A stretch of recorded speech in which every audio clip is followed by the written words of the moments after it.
Dumating na sa lungsod ng Cotabato ang karagdagang puwersa mula sa Regional Mobile Force Battalion 14A. Ayon sa Cotabato City Police Office, tutulong ang panibagong personnel sa pagpapatupad ng seguridad sa lungsod, lalo na sa nalalapit na halalan.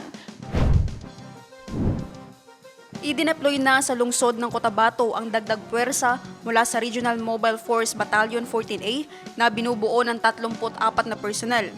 Tutulong ang karagdagang personnel sa CCPO sa pagpapatupad ng seguridad sa syudad, lalo na sa nalalapit na halalan.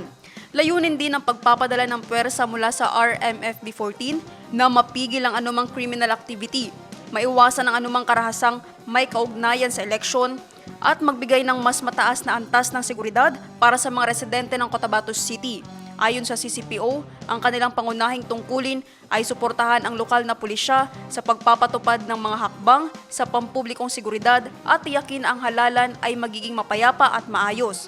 Mahalaga ang hakbang na ito ayon sa CCPO upang maprotektahan ang integridad ng nalalapit na halalan. Hinihikayat ng pulisya ang publiko na makipagtulungan at agad na iulat ang anumang kahinahinalang kilos na maaaring magdulot ng gulo o panganib.